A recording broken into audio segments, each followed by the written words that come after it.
Affaire Pierre Palmade. Cette émission d'Élise Lucet va faire du bruit. Alors que l'affaire Pierre Palmade fait encore couler beaucoup d'encre, France 2 a prévu de diffuser, ce jeudi 23 mars, un nouveau numéro d'envoyé spécial dans lequel Élise Lucet abordera le sujet de la cocaïne au volant. Un sujet qui risque de faire grand bruit. Ce lundi 20 mars sur Twitter, France 2 a diffusé un extrait inédit du prochain numéro de l'émission Envoyé spécial. Diffusé ce jeudi 23 mars, le programme présenté par Élise Lucet reviendra sur de nombreux thèmes d'actualité. C'est notamment le cas de l'adoption de la réforme des retraites à l'Assemblée nationale, mais aussi d'un autre sujet on ne peut plus sensible: la cocaïne et les drogues au volant. La cocaïne au volant et les vies qu'elle brise dans Envoyé spécial.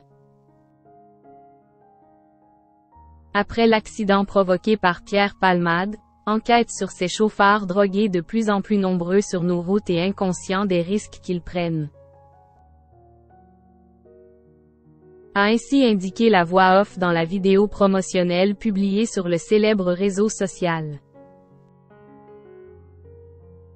Dépendant de plusieurs drogues, Pierre Palmade avait en effet provoqué un terrible accident sous l'emprise de cocaïne, le 10 février dernier, sur une route départementale de Seine-et-Marne.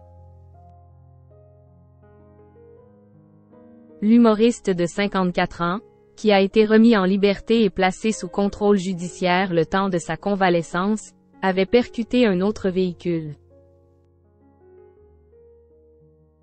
Résultat, l'accident a fait 3 autres victimes.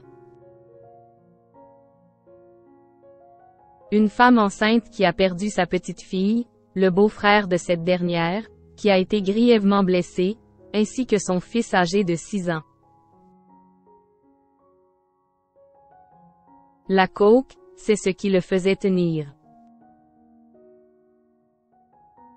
Cette addiction à la drogue et à la cocaïne, un proche de Pierre Palmade l'a évoqué auprès de nos confrères de Ciné Télé Revue, dans leur numéro du 16 mars dernier.